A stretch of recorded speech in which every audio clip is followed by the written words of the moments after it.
Hello students, मैं Mukesh SDK classes से आपका स्वागत है मेरे वीडियोस पे। हम पढ़ने वाले हैं बिजनेस स्टडीज़ का चैप्टर 3 जो कि है बिजनेस एनवायरनमेंट, व्यावसायिक वातावरण। चलिए शुरू करते हैं। पहले जो टॉपिक है वो है मीनिंग ऑफ बिजनेस एनवायरनमेंट। आखिर व्यावसायिक वातावरण का मायने क्या है, क्या समझते हैं हम इससे, अर्थ क्या है इसका। Business environment refers to all the factors that are outside the control of business enterprise but may equally affect the performance of the business. Business environment, व्यावसायिक वातावरण, उन सभी फैक्टर्स को हिंदी में कहते हैं कारक, इंग्लिश में इसका एब्रीविएट है डिटरमिनेंट्स। उन सारे डिटरमिनेंट्स को कहते हैं जो किसी व्यावसायिक एंटरप्राइज के, किसी व्यावसायिक फर्म के कंट्रोल में तो नहीं है, लेकिन वो कंपनी को प्रभावित जरूर कर पाता है। कंपनी की जो परफॉर्मेंस है वो बहुत ज़्यादा फ़र्क पड़ जाती है। जैसे मार्केट में डिमांड आना किसी भी चीज़ की, ठंड बढ़ गई, ठंड के कपड़ों की मांग आ जाती है। अगर आप एक क्लॉथ में मैन्युफैक्चरिंग फर्म है तो डेफिनेटली आप क्या करेंगे, आप अपॉर्चुनिटी को रिकॉग्नाइज करेंगे और अकॉर्डिंगली वेदर के अकॉर्डिंग आप कपड़ों को बनाएंगे। ठीक है, तो ये कैसा है, ठंड का कम पड़ना ठंड सीज़न में, या गर्मी का बहुत ज़्यादा गर्म माहौल हो जाना। जब बहुत ज़्यादा गर्मी अभी पड़ रही थी समर्स में तो क्या हुआ, एयर कंडीशनर की सेल बढ़ गई। यानी बिजनेस एनवायरनमेंट है, गर्मी तो बिजनेस फर्म के हाथ में नहीं है ना, बावजूद इसके क्या हुआ कि उसकी जो डिमांड है प्रोडक्ट की वो ज़्यादा हाई हो गई। ठीक है, छातों की डिमांड बरसात में बढ़ जाती है, लेकिन बरसात बिजनेस फर्म के हाथ में नहीं है। तो बिजनेस जो बरसात है वो बिजनेस एनवायरनमेंट है, एक एनवायरनमेंट है टू द बिजनेस। ठीक है, तो ऐसे ही कह रहे हैं कि बिजनेस एनवायरनमेंट उन सारे फैक्टर्स को जो कंपनी के नियंत्रण में, किसी फैक्ट्री के या बिजनेस के नियंत्रण में तो नहीं है, लेकिन वो बिजनेस के परफॉर्मेंस को प्रभावित करते हैं, फर्क डालते हैं। The social, political, economical, technological factors that operate outside a business forms a part of business environment. जो सामाजिक, राजनीतिक, आर्थिक और तकनीकी फैक्टर हैं, सामाजिक, आर्थिक, राजनीतिक, तकनीकी फैक्टर जो हैं, जो बिजनेस फर्म के बाहर के दायरे से काम करते हैं, या कहेंगे बिजनेस फर्म जिनके दायरे में रह के काम करता है, ठीक है, वो एक्चुअली में बिजनेस एनवायरनमेंट बनाते हैं। दोबारा कि हमारा जो सामाजिक परिवेश है, जहाँ हम रहते हैं, जो धर्म, जो जातियाँ, जो भाषा, ठीक है, जो विचार, जो मूल्य वगैरह, ये सारी चीज़ें ऐसी हैं जो एक समाज को बनाती है। राजनीतिक ऐसे ही, कौन सा जो दल है हमारे देश में या राज्य में राज कर रहा है, किस तरीके का डेमोक्रेटिक वो पॉलिटिकल पैटर्न है जो हमारे देश में है। ठीक है, और इकोनॉमिक की बात करें, हम इकोनॉमिकली क्या हैं, हम एक ग्रोथ ओरिएंटेड हैं या बैकवर्ड हैं, या हम डेवलप हैं नेशन। ये एक बड़ा फैक्टर है जो इम्पैक्ट करता है बिजनेस ऑर्गेनाइजेशन की परफॉर्मेंस को। इसी तरीके से जो टेक्नोलॉजिकल चेंजेस आते हैं, देखिए हम बड़ा एग्जांपल है इसके लिए। टेक्नोलॉजिकल चेंजेस आए, इसने क्या किया, हमारी डिमांड जो फिज़िकल क्लासेस की उसको बहुत एडवर्स इम्पैक्ट किया। फिज़िकल क्लासेस में डिमांड कम आई। हाँ, ऑनलाइन क्लासेस की या हाइब्रिड मोड की डिमांड लगातार बढ़ रही है। हमें फाइनली स्मार्ट बोर्ड और टेक्नोलॉजिकल एडवांसमेंट को एक्सेप्ट करना पड़ा। ठीक है, इसे मजबूरी कहें, ज़रूरत कहें, या ये कहें कि एक्सपेंशन ऑफ बिजनेस भी हो गया। अब हम सिर्फ एक पर्टिकुलर लोकल रेडियस पे गाज़ियाबाद में ही काम नहीं करते, but we are working throughout the India, even outside India as well. ठीक है, just because of technical changes. तो ये टेक्नोलॉजिकल चेंजेस फर्म के हाथ में नहीं है, एसडीके क्लासेस के हाथ में नहीं था, लेकिन हाँ, इसका प्रभाव सीधे तौर पे एसडीके क्लासेस के परफॉर्मेंस पे पड़ा। इसी तरीके से तो ये कह रहे हैं कि ये जो सारे फैक्टर हैं जिनके बारे में हम बात करें, सोशल, पॉलिटिकल, इकोनॉमिकल, टेक्नोलॉजिकल, ये सारे फैक्टर एक्चुअली में बिजनेस एनवायरनमेंट बनाते हैं। फीचर्स क्या हैं बिजनेस एनवायरनमेंट के? फीचर्स, कैरेक्टरिस्टिक्स, नेचर्स, ठीक है, सब्जेक्ट मैटर, एलिमेंट्स, ये सारे जो हेडिंग्स है वो एग्जैक्टली ये बताते हैं क्या विशेषताएं हैं। ठीक है, देखें सबसे पहले टोटलिटी ऑफ एक्सटर्नल फोर्सेस। ठीक है, बाहरी ताकतों की समग्रता। समग्रता का मतलब है एग्रीगेटिव। भाई हमने चाहे वो पॉलिटिकल की बात करी, चाहे सोशल की बात करी, या पॉलिटिकल की बात कर रहे हैं हम, इकोनॉमी की बात कर रहे हैं, ये सारे क्या करें, ये सारे के सारे कुल मिला के बिजनेस पे सीधा इम्पैक्ट करते हैं, डायरेक्ट और इनडायरेक्ट इम्पैक्ट करते हैं।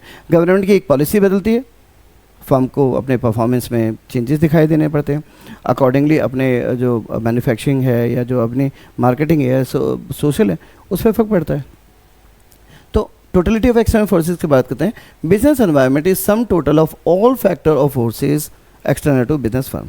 ठीक है, टोटलिटी ऑफ एक्सटर्नल यानी कोई भी जो बिजनेस एनवायरनमेंट है वो एग्रीगेटिव है उन सभी फोर्सेस या फैक्टर्स का जो बिजनेस फर्म से बाहर की होती हैं, इंटरनल टू बिजनेस नहीं होती। यानी बिजनेस के इंटरनल एक्शन का मतलब है कि not in the control of business है। बिजनेस उन फैक्टर्स को कंट्रोल नहीं कर सकता, बट उनके जो चेंजेस हो रहे हैं उन चेंजेस को से वो इन्फ्लुएंस्ड हो रहा है, इफेक्टेड हो रहा है।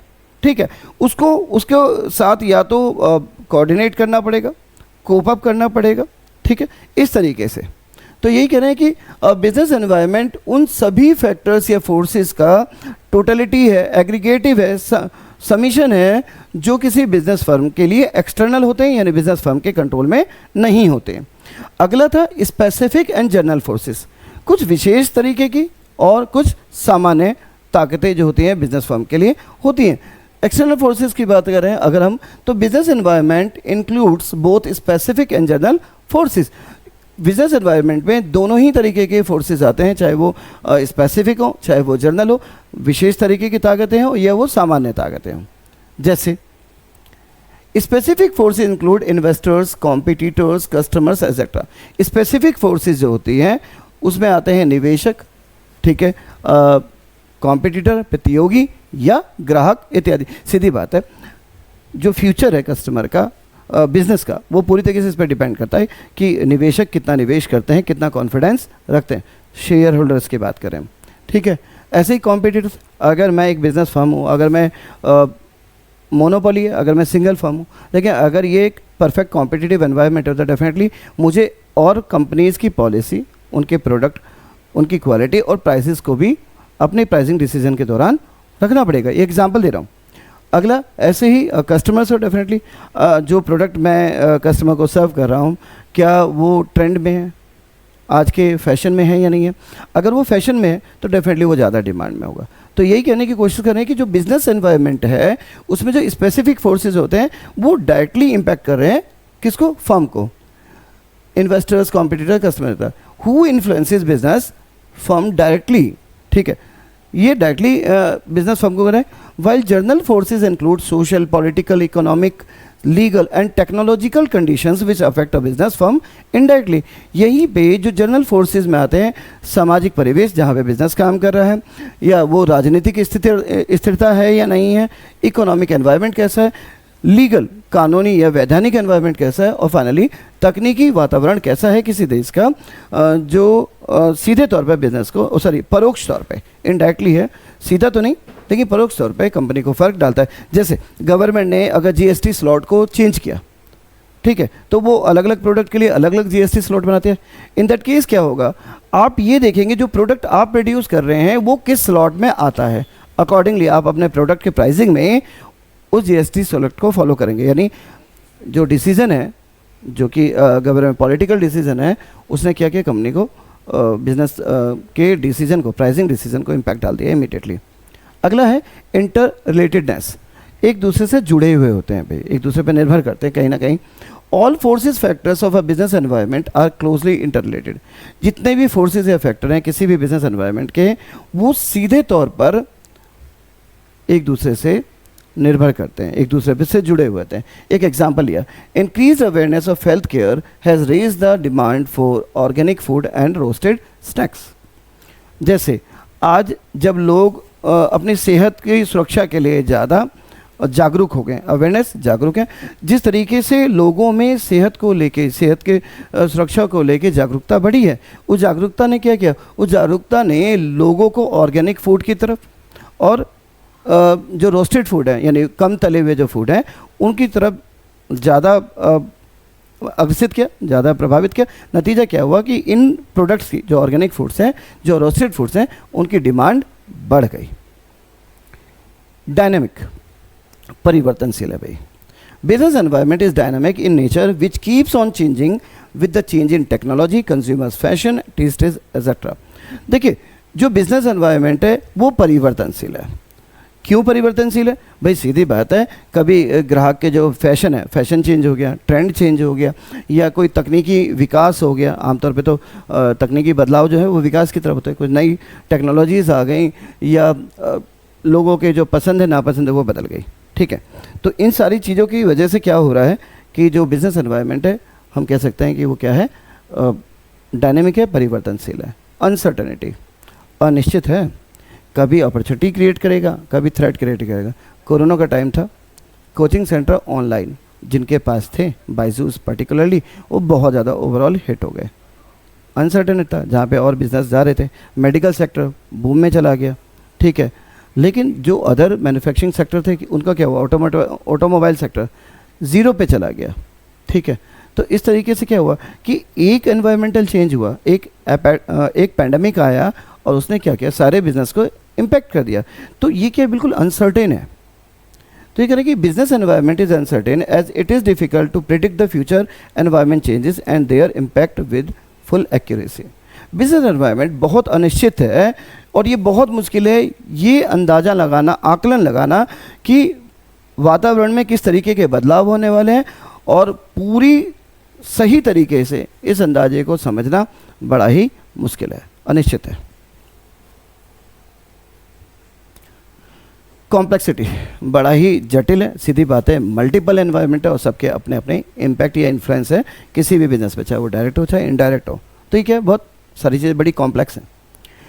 Business environment is complex which is easy to understand in parts separately but it is difficult to understand in totality. देखिए, बिजनेस एनवायरनमेंट कॉम्प्लेक्स इसलिए भी हो जाता है क्योंकि अगर आप अलग अलग एनवायरनमेंट फैक्टर को समझे तो आप समझ जाएंगे उसका इम्पैक्ट सीधा आ गया। सोशल इम्पैक्ट चेंज आया, जैसे अभी नवरात्रे आएंगे तो क्या होगा, नवरात्रे की वजह से हम उत्तर प्रदेश की अगर बात करें तो उत्तर प्रदेश में लोग नॉनवेज खाना लगभग बंद कर देते हैं। तो नॉनवेज आइटम्स क्या होंगे, डेफिनेटली डिक्रीज़ हो जाएंगे, या वो शॉप्स अपने प्रोडक्शन को कम कर देगी जो इस तरीके के प्रोडक्ट बनाती है। ये समझना आसान है, ठीक है। लेकिन अगर हम सारे फैक्टर की बात करें, सारे फैक्टर में आता है कि अगर देखें तो अचानक सब्जियों के रेट बढ़ जाते हैं, वेदर उस समय रेनी सीजन होता है या ठंड होती है, इन सारे को, इन सब का टोटलिटी जो इम्पैक्ट होगा ये समझना थोड़ा मुश्किल होता है, सबको एक साथ लेके समझना। रिलेटिविटी का मतलब भूल गया मैं। Business environment is relative concept. अच्छा, सापेक्षता कहते हैं हिंदी में। रिलेटिविटी का मतलब है सापेक्षता। सापेक्षता का मतलब है जिस जगह, जिस डेमोक्रेटिक पैटर्न या जिस कंट्री या जिस स्टेट की हम बात करें, ये अकॉर्डिंगली बिजनेस एनवायरनमेंट वर्कआउट करता है। ठीक है, अलग अलग देश के लिए अलग अलग बिजनेस एनवायरनमेंट होगा, अलग अलग राज्य के लिए अलग अलग होगा। Even for a district business environment differ होगा और उसके अकॉर्डिंगली चेंज होता है। Business environment is relative concept whose impact differs from country to country, region to region and firm to firm. Business environment एक रिलेटिव सापेक्षता वाला विषय है जिसका इम्पैक्ट अलग अलग देशों में अलग अलग तरीके से होता है, अलग अलग क्षेत्रों में अलग अलग क्षेत्रों से होता है, या अलग अलग फर्मों के लिए अलग अलग होता है। फॉर एग्जाम्पल एक दिया, a shift of preference from soft drinks to juices will be welcomed as an opportunity by juice making companies while a threat to soft drink manufacture। एक एग्जाम्पल के लिए, अगर इस नज़रिए में सरकार इस नज़रिए को ज़्यादा बढ़ावा दे कि सॉफ्ट ड्रिंक की जगह लोगों को जूसेस पीने चाहिए ताकि उनकी सेहत बेहतर हो, तो ऐसे में देखा जाए तो दो फर्म है, एक जो सॉफ्ट ड्रिंक मेकर हो गए और एक जो जूस मैन्युफैक्चर हो गए, रियल जूस डेफिनेटली, ठीक है, और सॉफ्ट ड्रिंक तो कोका कोला, थम्स अप। तो सेम जो सिचुएशन है, लोगों के जो टेस्ट है, प्रेफरेंसेस में जो बदलाव है, उसने क्या किया, उसने जूस मैन्युफैक्चरर्स के लिए तो अपॉर्चुनिटी का काम किया, लेकिन जो सॉफ्ट ड्रिंक मैन्युफैक्चरर्स हैं उनके लिए क्या क्रिएट हो गई, थ्रेट हो गया। ठीक है, ये टॉपिक हमारा कंप्लीट होता है, बढ़ते हैं आगे। Importance of business environment. आखिर बिजनेस एनवायरनमेंट का जो समझ है, व्यावसायिक वातावरण की जो समझ है, क्यों किसी बिजनेस फर्म के लिए बहुत ही इंपॉर्टेंट हो जाती है, महत्वपूर्ण होती है। चलिए पॉइंट वाइज देखते हैं। पहला है, business environment enables the firm to identify opportunities to get the first mover advantage. कोई भी व्यावसायिक वातावरण अगर हमें इसकी समझ है तो फर्म के लिए बहुत आसान हो जाता है ये समझना कि ये कौन सी अपॉर्चुनिटी का मौका है और फर्म कैसे इसका फ़ायदा उठा सकता है। Environment provides various opportunities for business success. जो वातावरण है वो बहुत सारे मौके प्रदान करता है कि बिजनेस को अपनाने के लिए, ताकि वो बहुत कामयाब हो सके, सफल हो सके। Understanding it helps an organisation in identifying advantageous opportunities and exploiting benefits prior to competitors. अगर किसी को ये बात अपॉर्चुनिटीज़ की समझ आ जाए पहले से ही, तो वो फर्स्ट मूवर एडवांटेज ले पाता है, ठीक है, पहल करके ज़्यादा से ज़्यादा फ़ायदा उठाने का फ़ायदा उठा पाता है और बेनिफिट ले पाता है कॉम्पिटिटर के मुकाबले में। जब तक कोई समझ पाता तब तक आपने अपने इन्वेस्टमेंट को पूरा रिकवर कर लिया और एक प्रॉफिट मेकिंग कंपनी और सक्सेसफुल कंपनी बन गए। ऐसा। अगला है, it helps the firm to identify threats and early warning signal. इसी तरीके से बिजनेस एनवायरनमेंट की जो समझ है आपको ये बता पाती है कि कौन कौन से खतरे आ रहे हैं, या आपको चेतावनी मिल जाती है कि भैया देखिए आप अपने आप में ज़रूरी बदलाव समय रहते कर लीजिए, नहीं तो आपके फर्म ज़्यादा लंबे समय तक बिजनेस नहीं कर पाएगी या घाटा होने की संभावना है। Environmental awareness can help managers of an organization to identify various threats on time and serve as an early warning signal. Environmental awareness, ठीक है, पर्यावरण की समझ किसी भी मैनेजर, किसी ऑर्गेनाइजेशन के मैनेजर को ये पहचानने का मौका देती है कि कौन से खतरे या कौन कौन सी चेतावनियाँ जो हैं वो आ रही हैं समय रहते, और वो आसानी से अपने लिए एक डिफेंस तैयार कर पाते हैं।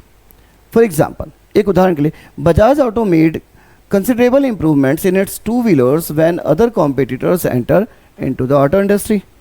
ठीक है, जब ग्लोबलाइजेशन का डिसीजन ले गया 1991 में, उसके बाद से ये कह रहे हैं कि जो बजाज ऑटो लिमिटेड है उन्होंने अपने ऑटो मैन्युफैक्चरिंग जो प्रोडक्ट्स थे, बाइक, स्कूटर्स वगैरह, स्कूटी वगैरह, इन सब में बहुत ज़्यादा लेवल पे बदलाव किए। उनके डिज़ाइन में, उनकी मशीनरी में, उनके माइलेज में बहुत सारे चेंज बदलाव किए। जब उसे ये लग गया कि अब नई कंपनियां जो हैं भारत में एंटर करने वाली है, नहीं तो मोनोपोलिस्टिक काम कर रही थी, बेसिकली ज़्यादा कॉम्पिटिटर बजाज के पास नहीं थे 1991 से पहले। अगला है, it helps in tapping useful resources. अगर बिजनेस एनवायरनमेंट की समझ है मैनेजर को या ऑर्गेनाइजेशन को, तो वो कौन से संसाधन उसके लिए उपयोगी होने वाले हैं इसकी पहचान करना उसके लिए बहुत ज़्यादा आसान हो जाता है। Business environment is a source of various resources such as man, machine, money, raw material, power etcetera. Business environment एक स्रोत है, वो ये आपको बता पाता है कई सारे रिसोर्सेज जो बिजनेस एनवायरनमेंट के लिए जुड़े, जैसे मैन पावर चाहिए किसी भी ऑर्गेनाइजेशन को रन करने के लिए, मशीनरी कौन सी चाहिए, कितना पैसा लगने वाला है, रॉ मटेरियल और इलेक्ट्रिसिटी या पावर, कोई भी फ्यूल, ये सारी चीज़ों की समझ देता है to a business firm. By understanding the business environment, an enterprise can design policies to acquire the required resources and convert them into output that environment desires. ठीक है, जब आपको बिजनेस एनवायरनमेंट की ये समझ आती है, जब एक बिजनेस एंटरप्राइज के तौर पे आप ये समझ पाते हैं कि क्या बिजनेस एंटरप्राइज है, तो आप अपनी पॉलिसीज़ में, अपनी नीतियों में ज़रूरी बदलाव कर पाते हैं ताकि आप इन रिसोर्सेज का ज़्यादा से ज़्यादा और बेहतर इस्तेमाल कर सकें और वैसा इस्तेमाल कर सकें जैसा कि बिजनेस एनवायरनमेंट चाहता है। ठीक है, importance of business environment, identification of opportunities to get first mover advantage, identification of threats, tapping use, sorry ये थोड़ा मिक्सअप हो गया है, बढ़ते हैं अगले पॉइंट पे। It helps in coping with the rapid changes. जो तेजी से आता हुआ बदलाव है उसमें एक ऑर्गेनाइजेशन के लिए बने रहना, सर्वाइवल करना बड़ी चुनौती है। ठीक है, बिजनेस एनवायरनमेंट की समझ उस चुनौती का सामना करने की ताकत दे पाते हैं किसी भी बिजनेस एंटरप्राइज को। Business environment is very dynamic business environment is very dynamic where changes are taking place, where changes are taking place है फास्ट पेस। बिजनेस एनवायरनमेंट बहुत ही परिवर्तनशील है, जहाँ पे बदलाव बहुत तेजी से आते हैं, पूरी रफ्तार से आ रहे हैं। Changes such as turbulent market conditions, less brand loyalty etcetera. जैसे मार्केट की कंडीशंस में बदलाव आ रहा है। देखिए, पहले केवल फिजिकल डिस्ट्रीब्यूशन चलते थे, कुछ लोगों की मोनोपोली थी कंपनियों की। अब क्या होगा, ऑनलाइन आ गया। ठीक है, ऑनलाइन आने से क्या होता है कि डिफरेंट स्टेट्स के, डिफरेंट नेशंस के जो मार्केटर्स हैं वो भी क्या कर पाते हैं, अपने प्रोडक्ट को किसी भी कंट्री या किसी नेशन, किसी स्टेट में सेल कर पाते हैं। तो कंपटीशन लेवल आ गया और मोड जो कस्टमर्स के पास क्या, अपॉर्चुनिटीज़ बहुत सारी बढ़ गई। नतीजा क्या हो गया कि they can make a buying a product not just the physical या nearby locations but through the internet या सोशल मीडिया या ई प्लेटफॉर्म्स। ठीक है, तो ये सारी चीज़ें क्या है, बदलाव है। और इन बदलावों को समझना किसी बिजनेस एनवायरनमेंट है, क्योंकि इन बदलावों को समझ के ही हमने भी यार ऑनलाइन क्लासेस शुरू कर दी हैं जो अभी चल रही हैं, अदरवाइज नहीं थे। समझ गए कि बदलाव आ गया तो हमें भी ऑनलाइन जाना ही पड़ेगा, दैट इज़ द मीडियम। तो कह रहे हैं कि इन बदलावों को समझना जरूरी होता है। लेस ब्रांड, और आज का जो कस्टमर है उतना ब्रांड लॉयल नहीं है, वो एक ही ब्रांड पर बना नहीं रहता। अगर उसे दूसरा इकोनॉमिकल या चीप ब्रांड मिल रहा है जो सेम क्वालिटी दे रहा है तो डेफिनेटली वो उस तरफ मूव कर जाएगा। तो इन सब चीज़ों को समझना जरूरी है। In order to cope with the significant changes, manager must understand, examine and develop a suitable course of action. और इन बदलावों को समझने के लिए बेहद ज़रूरी है कि एक मैनेजर बहुत जल्दी जांच करता रहे, परीक्षण करे, समझने की कोशिश करे। बदलावों को समझने के लिए वो समझ लेता है, एग्जामिन करता है और डेवलप करता है सही एक्शन, जिससे इन बदलावों का सामना किया जा सकता है। नेक्स्ट पॉइंट है, it helps in assisting in planning and policy formulation. साथ ही साथ बिजनेस एनवायरनमेंट मदद करता है योजना बनाने में और नीतियों को के निर्माण में किसी भी बिजनेस ऑर्गेनाइजेशन के लिए। दोबारा, एक मैनेजर के तौर पे बहुत सारी पॉलिसीज़ कंपनी फर्म अपने एम्प्लॉयज़ के लिए बनाती है और डेफिनेटली समय के बदलाव के साथ इसमें चेंजेस की रिक्वायरमेंट होती है। समय के बदलाव का मतलब है बिजनेस एनवायरनमेंट में अगर बदलाव हो रहे हैं तो अकॉर्डिंगली क्या करता है मैनेजर्स वगैरह, वो अपनी कंपनी की पॉलिसीज़ में बदलाव करने पे मजबूरी है भाई, करते हैं। Understanding and analysis of business environment can be the basis for planning and policy formulation in an organisation. जब आपके पास समझ होती है, जब आप गहन अध्ययन कर पाते हैं बिजनेस के एनवायरनमेंट का, तो यही योजना और नीति निर्माण में काम आती है किसी भी ऑर्गेनाइजेशन के। नेक्स्ट पॉइंट है, it helps in improving performance. Business environment की समझ परफॉर्मेंस को, परफॉर्मेंस में प्रोडक्टिविटी ऑफ बिजनेस ऑर्गेनाइजेशन, इसको भी बहुत ज़्यादा बढ़ा देती है, इम्प्रूव कर देती है। ठीक है, in comparison with the competitive firms. The enterprise that continuously monitor the environment and adopt suitable business practices are the ones which not only improve their performance but also continue to succeed in the market for a long period. ऐसे enterprises, ऐसे firm, ऐसी कंपनियां, ऐसी फैक्ट्रियां, ठीक है, जो लगातार एनवायरनमेंट के बदलाव को मॉनिटर कर रही होती हैं, यानी देख रही होती हैं, अनदेखा नहीं करती, वो अडॉप्ट कर लेती हैं सुटेबल बिजनेस प्रैक्टिसेस को। वो अपने व्यावसायिक तरीकों में समय रहते बदलाव कर पाती हैं और इस वजह से ना सिर्फ वो अपनी परफॉर्मेंस, प्रोडक्टिविटी को बढ़ाते हैं, लॉन्ग टर्म में, लंबे समय में वो एक बहुत कामयाब फर्म बन पाते हैं मार्केट में औरों के मुकाबले में ज़्यादा कॉम्पिटिटिव बन पाते हैं या बने रह पाते हैं। अगला आता है dimension of business environment. Dimension का मतलब है बिजनेस एनवायरनमेंट किस तरीके से और किन किन क्षेत्रों से प्रभाव डालता है किसी बिजनेस को। पहला है इकोनॉमिक एनवायरनमेंट, आर्थिक वातावरण की बात कर रहे हैं। It has immediate and direct impact on a business. Economic impact का सीधे तौर पे प्रभाव पड़ता है किसी बिजनेस में। किसी देश की जो आर्थिक स्थिति है वो ये बताती है कि देश की प्रोडक्टिविटी क्या है, या कहें कि जो इनकम लेवल है लोगों का वो कैसा है। इनकम लेवल के हिसाब से ही एक कंपनी ये डिसाइड करती है वो किस तरीके का प्रोडक्ट मार्केट को सर्व करेगी ताकि उसकी डिमांड बनी रहे और सस्टेनेबल ग्रोथ कर सके जो फर्म है। तो ये करें कि it has a immediate and direct impact on the business. किसी भी बिजनेस एनवायरनमेंट के इकोनॉमिक एनवायरनमेंट का सीधे तौर पे और सीधा प्रभाव व्यवसाय पे पड़ता है। Rate of interest, inflation rate change in disposable income of people, monetary policy, stock market indices, etc. are some economic factor which could affect the business firms. ब्याज की दर क्या है? सीधी बात, ब्याज की दर का क्या मतलब है? बैंक कितना इंटरेस्ट रेट देती है, या रेपो रेट क्या है, ठीक है। रेपो रेट जो आरबीआई या सेंट्रल बैंक डिसाइड करती है इंडिया में या अन्य देशों में, वो क्या है? उसका इन्फ्लेशन रेट, मुद्रास्फीति यानी महंगाई की दर क्या है आम भाषा में। Change in disposable income of the people, disposable income का मतलब खर्च कर सकने योग्य जो इनकम है। सीधी बात है, मैं जितना भी कमाता हूँ उसकी एक लंबी ईएमआई की लिस्ट है जो पहले से मुझे पे करनी होती है या सैलरी देनी होती है। डेफिनेटली उसके बाद जो मेरी नेट इनकम से बचता है that is called disposable income. तो मेरी कुल खर्च करने योग्य इनकम कितनी है या लोगों की कितनी इनकम है, ये फ़र्क डालती है। मॉनेटरी पॉलिसी क्या है? जो गवर्नमेंट की मॉनेटरी पॉलिसी है वो क्या है? वो ज़्यादा पैसा मार्केट में सप्लाई देना चाहती है या कम देना चाहती है, यानी इजी लोन प्रोवाइड कर रही है या नॉन इजी लोन प्रोवाइड करे, इस बात का फ़र्क, ठीक है। ये सारी चीज़ें जो हैं, कुछ स्टॉक मार्केट इंडिसेस, मार्केट तेज़ी से चल रही है या कम चल रही है, यानी मार्केट में कॉन्फिडेंस है या नहीं है। तेज़ी कब होगी? जब डिमांड ज़्यादा होगा। तो ये सारी चीज़ें जो हैं किसी भी बिज़नेस के, वो इकोनॉमिक फैक्टर हैं जो किसी बिज़नेस को सीधा फ़र्क डालते हैं।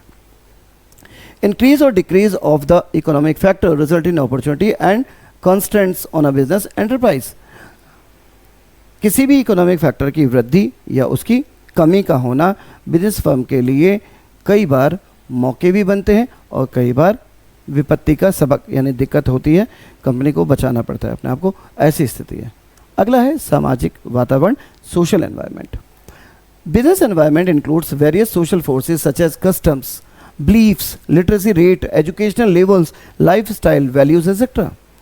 बिजनेस एनवायरनमेंट में सामाजिक वातावरण जिसमें आते हैं बेटा परंपराएं कैसी हैं, कस्टम्स क्या है हमारे, हमारे संस्कृति क्या है हमारी, हमारे बिलीफ, हमारी मान्यताएं क्या हैं, हमारे लिटरेसी रेट कितना है, कितना एजुकेशन लेवल है, या साक्षरता स्तर क्या है, एजुकेशनल लेवल्स क्या है, लोग कितने शिक्षित हैं, किस लेवल तक शिक्षित हैं, ग्रेजुएट जाता है, पोस्ट ग्रेजुएट जाता है या अंडर ग्रेजुएट जाता है, 12th लेवल तक जाता है, ठीक है। ये सारी चीज़ें, लाइफ स्टाइल, लोगों की जीवन शैली कितनी है, खर्चीले लोग ज़्यादा हैं या कम खर्चीले लोग ज़्यादा हैं, वैल्यूज़ एक्सेट्रा, और वो किस तरीके की समझ रखते हैं, ओपन माइंडेड हैं या पेट्रोटिक ज़्यादा हैं।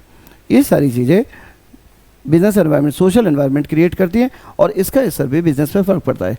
एक एग्जाम्पल के तौर पे देखते हैं। Example, the celebration of Diwali, Eid and Christmas in India provide financial opportunities for the confectionery manufacturers, garments business and many other related businesses. भाई देखिए, हमारे यहाँ जो सबसे ज़्यादा डिमांड आती है कन्फेक्शनरी बिजनेस में, मिठाइयों की बात करें, चॉकलेट्स की बात करें, बिस्किट्स की बात करें, स्नैक्स की बात करें, ठीक है। इसके अलावा बहुत सारे जो गुड्स और सर्विसेज हैं, दिवाली पे, ईद पे, और जो क्रिश्चियंस का है क्रिसमस पे, ये सारी चीज़ें क्या करती हैं, ये डिमांड बढ़ा देती हैं इन सारे प्रोडक्ट की इन सीज़न में। ये सामाजिक एनवायरनमेंट का एक एग्जांपल हम लोगों ने डिस्कस किया। हमने अभी भी किया था नवरात्रों पे, जो नॉनवेज है उसके लिए थ्रेट क्रिएट हो जाता है। जिन एरिया में हिंदू रिलीजन के लोग ज़्यादा हैं, नवरात्रों में वो आमतौर पे सिर्फ और सिर्फ वेजिटेरियन खाना पसंद करते हैं। नतीजा क्या होगा, जो नॉनवेज है उनकी जो डिमांड है वो कम हो जाती है। सोशल फैक्टर का एग्जाम्पल था। अगला है टेक्नोलॉजिकल एनवायरनमेंट, तकनीकी जो वातावरण है उसका भी फर्क पड़ता है। हमारे देश में 5G 6G की तरफ हम मूव कर रहे हैं, किसी देश में वो 3G और 4G है, तो डेफिनेट टेक्नोलॉजिकल फैक्टर भी बिजनेस एनवायरनमेंट को सीधा फर्क डालती है। It includes forces relating to the scientific improvements and techniques of operating business, scientific involvement and innovation which provide new ways of producing goods and services and new methods and techniques of operating business. इसके अंतर्गत वो सारी ताकतें आती हैं जो वैज्ञानिक improvements है, जो वैज्ञानिक बदलाव आते हैं, जो नयापन आता है, इनोवेटिव आइडियाज़ आते हैं, और एक नया तरीका देता है चीज़ों के निर्माण का, प्रोड्यूसिंग गुड्स का, चीज़ों के निर्माण का और सेवाओं के निर्माण का, सेवाओं को देने का। सेवा का मतलब मेडिकल सेक्टर हो सकता है, ट्रांसपोर्टेशन सेक्टर्स हो सकता है, ठीक है, टेलीकम्युनिकेशन है, ठीक है। इस तरीके से ये सारी चीज़ें जो नए मेथड और टेक्निक है ऑपरेटिंग बिजनेस के माहौल को बदल रही होती हैं। A businessman must closely monitor the technological changes taking place in the industry as it helps in facing competition and improving quality of product. एक बिजनेसमैन के तौर पे बहुत गहनता से निरीक्षण करना पड़ता है कि तकनीकी बदलाव क्या आ रहे हैं, उस इंडस्ट्री में जिस इंडस्ट्रीज का बिजनेस फर्म काम कर रहा है, जैसे एजुकेशन सेक्टर में हम काम कर रहे हैं, ठीक है, और उसे जल्दी से बदलाव करना पड़ता है अपने अंदर, ताकि वो कंपटीशन को और जो तरक्की आ रही है, क्वालिटी में, गुणवत्ता में जो वृद्धि आ रही है, वो उसको क्या कर सके, अपने बिजनेस में ला सके और मार्केट में बना सके। एक एग्जांपल देखते हैं। Demand for LED smart HD TVs instead of LCD TVs, use of artificial intelligence in various companies. Example के तौर पे हमने कहा, देखिए आज स्मार्ट टीवी की ज़्यादा डिमांड है, किसके मुकाबले में, LCDs के मुकाबले में। और इसी तरीके से आजकल आर्टिफिशियल इंटेलिजेंस का ज़्यादा जोर दे रहे हैं, ठीक है, ये कई कंपनियों के द्वारा। नतीजा क्या हो रहा है कि अब इनकी डिमांड बढ़ रही है, आर्टिफिशियल इंटेलिजेंस से रिलेटेड है डायमेंशनों में। अगला पॉइंट था पॉलिटिकल, राजनीतिक वातावरण। अगर एक स्टेबल गवर्नमेंट है तो बिजनेस बहुत कॉन्फिडेंट होता है, गवर्नमेंट की पॉलिसी भी है।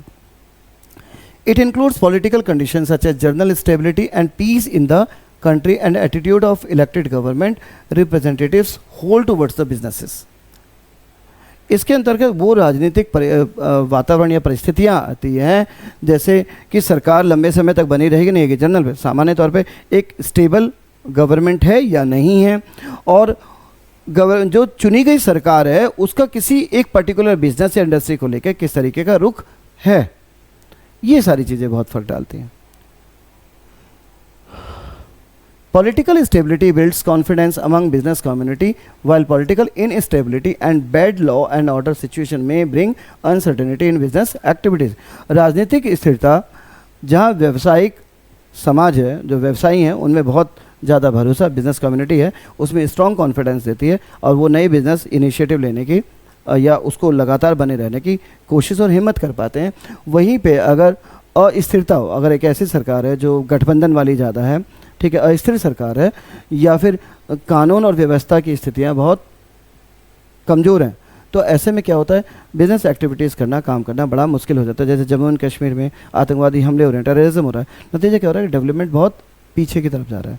इसी तरीके से देखें, अगर बिहार जैसे राज्य हैं या उड़ीसा जैसे राज्य हैं, उनमें क्या होता है, सरकार बहुत लचीला रवैया, लापरवाह रवैया है इंडस्ट्रीज़ को डेवलप करने के लिए। नतीजा क्या हो रहा है, इंडस्ट्रियल प्रमोशन नहीं है, तो बिजनेस एक्टिविटीज़ भी कम हो रही है, और ये पिछले राज्यों में काउंट हो रहे हैं। तो एग्जाम्पल यहाँ पे भी दिया है कि Bangalore is called as the Silicon Valley in India due to the favourable political condition provided by the state government to IT business. एक एग्जाम्पल यहाँ पे भी है कि बेंगलोर को सिलिकॉन वैली कहा जाता है देश का, क्योंकि वहाँ की जो सरकार है, कर्नाटक की जो सरकार है, उन्होंने क्या किया, एक बहुत ही अच्छा एनवायरनमेंट प्रोवाइड किया IT सेक्टर की फर्म्स को बेंगलोर में सेटअप करने के लिए। नतीजा सिलिकॉन वैली है। लीगल एनवायरनमेंट, जो कानूनी है, वैधानिक वातावरण की बात करें, it includes various laws and legislations passed by the government, administrative orders, court judgments, decision of various commissions and agencies at every level of the government center, state और local। लीगल एनवायरनमेंट में सारे कानून और सारे विधायिकी आते हैं जो सरकार के द्वारा, प्रशासनिक आदेशों की बात करें, अदालतों के फैसलों की बात करें, या जो निर्णय लिए गए अलग अलग समितियों के द्वारा जो सरकार बनाई जाती हैं, या एजेंसियों के द्वारा जो गवर्नमेंट, केंद्र सरकार, राज्य सरकार या लोकल सरकार ने नियुक्त करी है, उन समितियों के द्वारा जो फैसले लिए जाते हैं, वो सारे लीगल एनवायरनमेंट होते हैं। दोबारा बता रहा हूँ कि लीगल एनवायरनमेंट में जितने भी कानून और जितने भी विधेयक पास किए गए हैं सरकार के द्वारा, वो शामिल है। जितने भी प्रशासनिक आदेश, एडमिनिस्ट्रेटिव ऑर्डर्स हैं, वो शामिल हैं।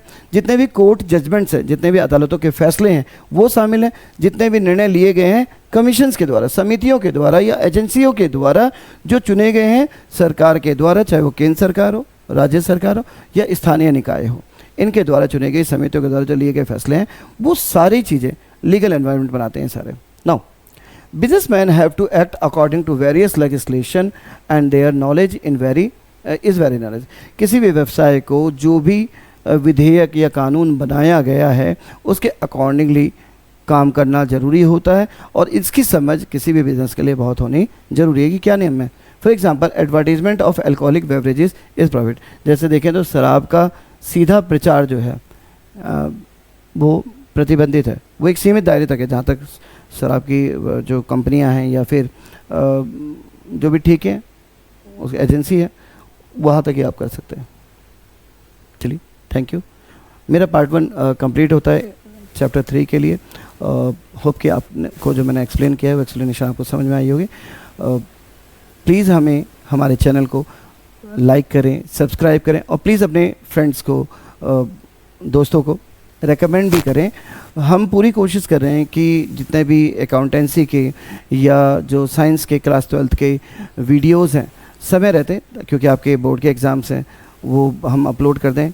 और साथ ही साथ क्लास 10th के ऑल सब्जेक्ट के भी हम डाल रहे हैं। साथ ही साथ बहुत सारे मोटिवेशन वीडियोस हैं। इसके अलावा किड्ज़ेनिया हैं जहाँ पे बहुत सारे आप देखेंगे स्पीचेस हमारे स्टूडेंट्स के और जो अदर मेंबर हैं हमारे उनके हम अपलोड करते रहते हैं। तो बहुत सारा एंटरटेनमेंट है, मोटिवेशन है और एजुकेशनल तो है ही हमारा चैनल। तो प्लीज़ अपना बहुत ख्याल रखें। मिलते हैं अगले वीडियो में। Bye bye.